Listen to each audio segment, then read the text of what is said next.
Hi, guys. This is Amber here telling you my story. I was married to a wonderful man named Vincent. He was literally the perfect husband and an amazing father to my daughter. I had my daughter before I met him, but this man absolutely embraced her as his own. He even adopted her as his child. Vincent was truly the best, but sadly, sometimes good things get taken away from us. You. Vincent was also taken away from us.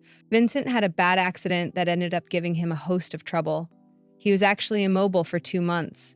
He fought hard, but didn't succeed in the end. Health complications from the crash ultimately took him away from me and my daughter.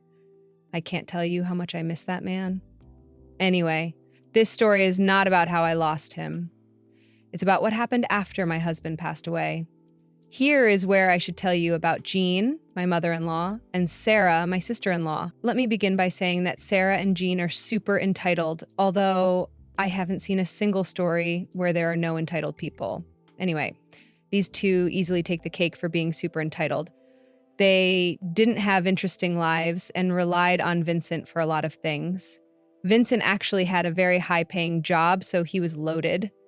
He liked to be generous and help people out, but Sarah and Jean were not happy with that. They wanted it all for themselves. The most striking conversation I remember was shortly before Vincent and I got married. Sarah and Jean had very rudely said at our engagement, "You need to rethink this marriage, Vincent. I am telling you that you are marrying a leech." Yeah, the leech actually had a smaller leech with her. Why would you take the responsibility for someone else's kids? What nonsense is this, guys? I am perfectly happy taking care of Amber's child. This is ridiculous. It's not like I don't have the means. No, Vincent, you should be saving that money for your future nieces and nephews. Yeah, I am planning to have a lot of kids, and you have to help me. You should be putting that money aside for me and not some strange kid and her leech mother. Vincent absolutely blew up at his mother and sister for being so nasty to me and my daughter. The way they spoke about us was absolutely disgusting. I was thanking God that my daughter wasn't in the room. If he had heard that, she would have been exceptionally upset. Vincent went off on his mother and sister while I just stood there angry and humiliated. After being scolded by Vincent, the duo retreated to a corner and kept giving me nasty looks. I tend to try and be the bigger person, so I let it go. I got married to Vincent, and eventually he ended up adopting my daughter. My daughter was over the moon when she was presented with the idea of adoption. Together, the three of us had a very happy family. But as luck would have it, my happy family didn't last for long. I stayed married to Vincent for 4 years. One day, he got into a horrible car crash and eventually took his life. I already told you that my husband fought hard to be alive, but the damage was too much. He was home for some time before he passed away. During this time, Jean and Sarah began showing up again. After we got married, the duo had amped up their hatred for me. Things escalated when Vincent adopted my daughter. Sarah and Jean showed up at our house and said some nasty words about me and my daughter again. That led to them being banned from our lives for good. However, I allowed them back after Vincent's accident. I knew he may not be alive for long, so I wasn't going to keep him away from his family. Thankfully, they kept their horrible words to themselves when they visited. I was glad that we could finally establish a civil relationship. That was until my husband said, "I want to write over my part of the house and all my assets to you now. I don't want to make a will. Let's not talk about this now, Vincent. You don't need a will. You will be fine." I am trying my best, Amber, but some things are not on our hands. I want you and our daughter to be secure in case I pass. There is no telling what my mom and sister will do after that. I don't think they would be a problem. We have a pretty civil relationship with me now. They don't even spew hate anymore. Don't have them fool you, Amber. Mom and sister, and not pushing my buttons so that I don't cut them out of my will. They are a different level of entitled than you think. I don't want you and our daughter to be around them if I pass away. I would like you to move closer to your family. I tried to argue with my husband that day. I was not ready to accept that there was a chance he could pass away. So I stubbornly tried to make him let things be. But Vincent was adamant about transferring everything to me while he still could. He was super paranoid that Jean and Sarah would try to harass me and take away the house after he passed away. He was relentless. So I gave in and allowed him to do what he wanted.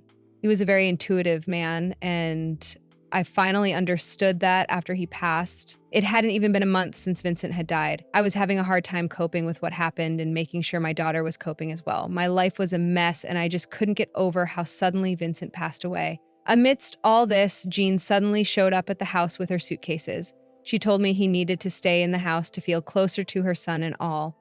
I was already messed up from the inside and chalked it up to her trying to deal with her grief. So I let her stay. Well, I definitely shouldn't have.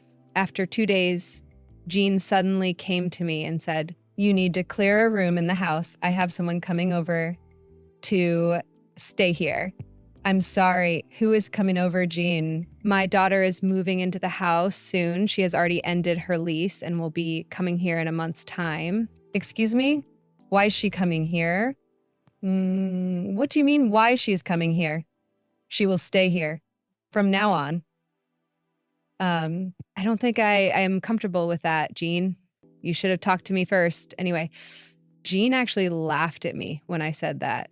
I had no idea why she was laughing at me at all. I was pretty annoyed that she had invited Sarah over without even consulting me. Now she was laughing at my face when I told her that I was uncomfortable with her daughter staying at my house.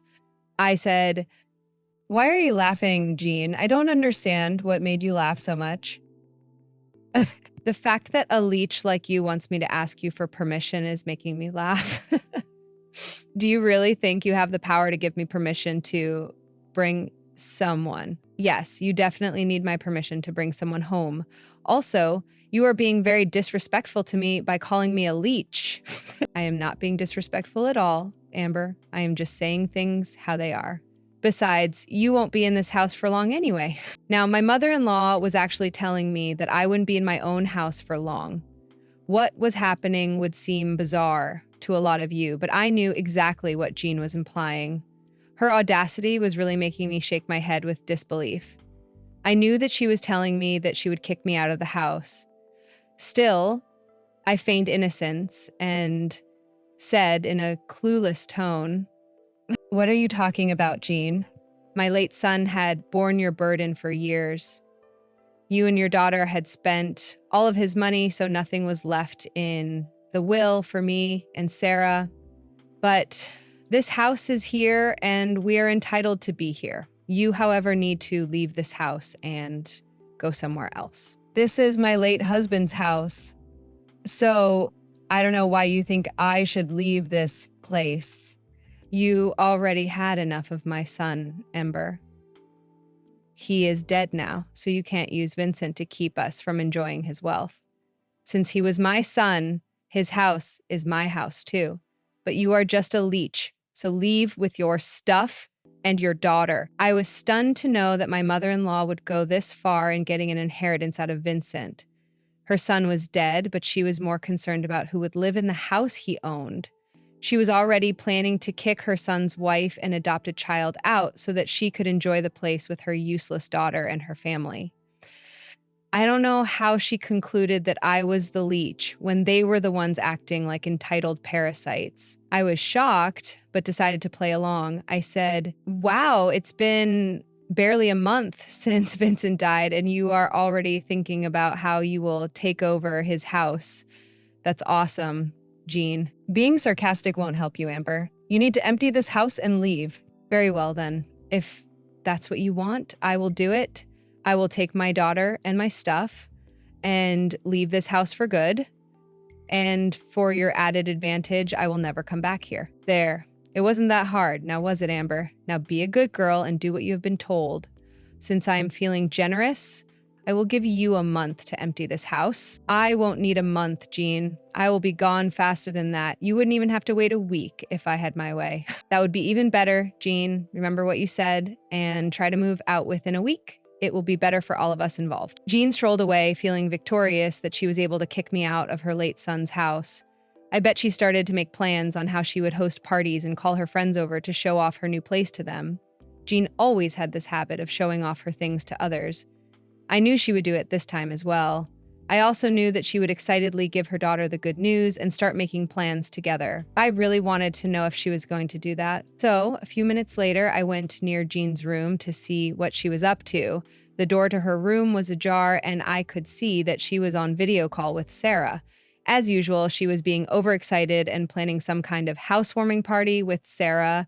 Can you imagine that, guys? Just a month had passed since Vincent was gone, and this mother-daughter duo was acting like they had just won the lottery. They had no grief for Vincent and were shamelessly planning parties while trying to kick me and my daughter out. I was furious for my late husband, but also amused by Jean and Sarah's conversation. It went, God, I can't believe this is finally happening, Mom. This big house will be all ours. Yeah, Vincent is gone, which is sad, but at least we have his brand new house.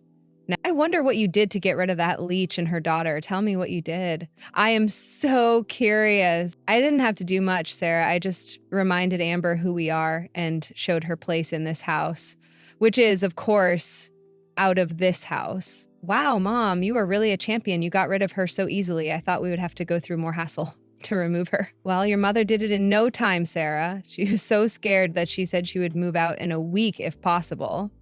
Oh my God, Mom, I have to say that you outdid yourself. You know what? I will come and stay from tomorrow itself.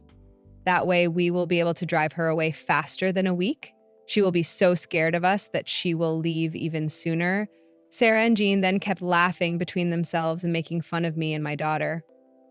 These two are just completely disgusting people.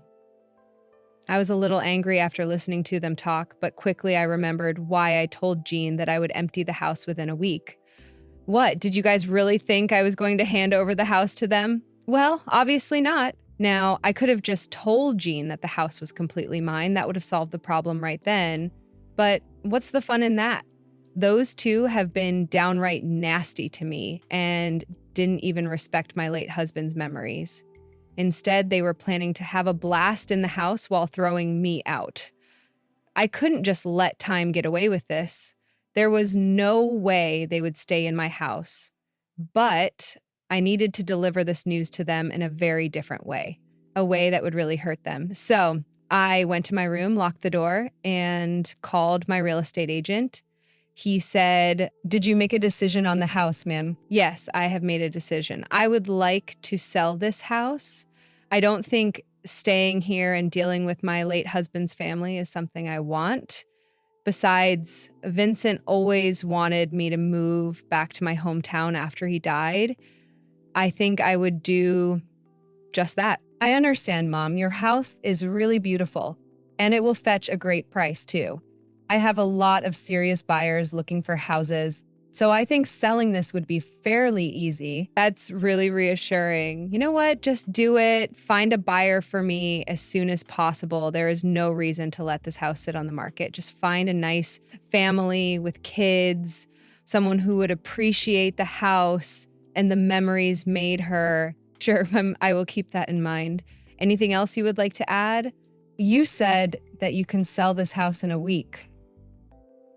I want you to do that. You got it, ma'am. I am on it. I can guarantee you that the house will be sold in a week. With that said, I hung up on my agent. He has been telling me that a few people were interested in the house. I was a little hesitant because I was scared to make a decision, but Jean's antics were enough to make me want to move. I didn't need a big house anyway, since it would just be me and my daughter. Besides, I remembered how Vincent wanted me to be close to my family instead of staying at the house and dealing with his family. Turns out he has quite a foresight. I was really grateful that he had given me the idea. Now, I was going to do exactly what he had recommended. I was going to sell the house and move back to my hometown to raise my daughter in a nice environment surrounded by family. 4 days passed, and Sarah actually ended up moving into the house. She arrived 3 days in with all her luggage and her useless husband. Jean welcomed her with open arms, and the duo smirked at me.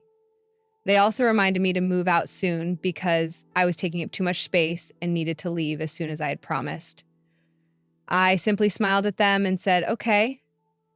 The real fun happened on the fourth day. Jean and Sarah were in the living room having tea while Sarah's husband was God knows where. The duo were discussing their upcoming party when my real estate agent walked in. He had called me and said that he wanted to come by. I had told him to walk right in, so I wasn't surprised to see him, but my mother-in-law and sister-in-law were surprised to see him. They said, "Wait, aren't you my brother's real estate agent? I have heard about you from him." Yes, you must be him. What are you doing here? Yes, I used to be the late Mr. Vincent's agent. Now I am Mrs. Amber's agent. I came here because I have some business with you. What business do you have with a leech like Amber? Well, it is a private affair, so I don't think I can discuss that with you. That's when I walked in from the kitchen and looked at the scene. I was hearing them talk and took sweet time coming out. I already knew what my agent was going to tell me, so I knew I could take the time to come out. Jean and Sarah looked at me like I was a bug who should have no business with a real estate agent. It's okay. You can tell them what is going on. I actually don't care. Are you sure about that, ma'am? It is big news. Yep, go ahead and tell us the news. They will find out soon anyway. Okay then, ma'am. Well, ma'am, your house has been sold for $800,000. The deal has been finalized, so can we get the house vacated now? The look of shock on Jean and Sarah's face was downright hilarious. They literally jumped out of their seats and started to hound my agent with questions. My poor agent looked really overwhelmed but remained quiet. Then he looked at me for help. I smiled at him and waited for Jean and Sarah to redirect their questions at me. They started to then hound me for answers and said, "What is he talking about? What house? What house did you sell for so much money? There is no way you own a house that is worth $800K. You don't have that kind of money." Well, I do have that kind of money now since I just sold this house for $800,000. What? This house? You sold this house? Jean and her daughter were both pretty shocked again. The fact that I said that I sold the house they were currently staying in was too much for them to handle. They weren't expecting this at all. They looked at me with anger and shock written on their faces. They said, "How dare you illegally sell my son's house? You didn't even take our permission." So yeah, who gave you the right to sell the house? Actually, it was your late brother who gave me the authority to sell the house. That is impossible. You are lying. I actually already owned half of the house, and he wrote the other half to me while he was still alive. No, this can't be possible. Vincent would never give you the house, and there is no way you owned half of it. If you do want to know, let me tell you, Sarah, I actually do make good money. I have a nice trust fund since my family comes from money. I simply don't flaunt it around. Well, in that case, you don't need the $800K you took from the house. You should give it to us. We rightfully deserve it since you sold our house from under our noses. I laughed at what they told me. Entitlement was just oozing off them. And what they were saying didn't make any sense. They were still foolishly thinking that they deserved the house and now the money that I got from the sale of the house. It was just funny to me at that point. So I motioned to my real estate agent and signaled him to show them all the documents. Sarah and Jean were presented with all the proof that I was the sole owner of the house and they didn't have any claim on it. They were shocked to see those documents and said, "This is impossible. This cannot happen. You cannot own this house." Oh, no need to freak out, Jean. As you can see, I no longer own the house because I sold it. You cannot sell the house. We deserve this house, not you. We will sue you. Go ahead and waste your money, Sarah. It won't be any help. The house is already sold anyway. You can't sell this house. We are going to stay here. We ended our leases to be here. You said you will empty the house. Too bad, Jean. You shouldn't have been so entitled to think that I would empty the house for you. I am going to empty the house for the new owners since they want to move in soon. You two should pack your stuff as well since we don't have much time. I said that and proceeded to talk to my agent privately in my office. Sarah and Jean kept freaking out and shouting at me from behind the door. I ignored them and conducted my business. The new owners were a sweet couple who had toured the house when Sarah and Jean were out shopping. They loved it and wanted to settle in right away. I was offering the house with the furniture, so it wasn't like I had much to pack. I had already packed most of my clothes little by little, so I didn't have much to pack anyway. I went about my way ignoring Sarah and Jean, that they couldn't stay for long. They weren't considered tenants in my state since my state needed tenants to stay for a minimum of 30 days. Since none of those two stayed that long, they weren't considered such, so I didn't have to give them any legal notice. After trying to rile me up and starting a fight for a few days, Jean and Sarah completely changed their demeanor. By that time, most of my stuff had been shipped and I had already booked plane tickets to leave. Sarah and Jean knew that it was time for them to move out, so they kept begging me to cancel the sale or give them half of the money so that they could afford housing. Both of them had already ended their leases and didn't have anywhere to go. None of them had sufficient income to rent a decent house, let alone buy it. So they tried to play nice with me to make me give them money. Jay straight up told them that they wouldn't get a cent from me. Jean and Sarah tried to stay back in the house by refusing to leave. They thought it would make me crack. Well, it did make me crack, but not exactly in the way they wanted. I actually ended up calling the cops on them the day before I left. What? I wasn't going to leave them for the new owners. The new owners didn't deserve that. So I got rid of the trash myself. I called the cops on them and watched them pack their stuff at record speed. I don't know where they went, but I do know that the house was finally free. My daughter and I are back in my hometown as planned. She is really thriving here and dealing better with her grief. Being around family has also helped me come to terms with my late husband's death. We have joined therapy and are making good progress. As for Sarah and Jean, well, they call sometimes. They keep asking me for money because apparently they are broke, serves them right, and that's what I told them. One of these days, I will just block them and try to start afresh in my hometown. Wish me luck, guys.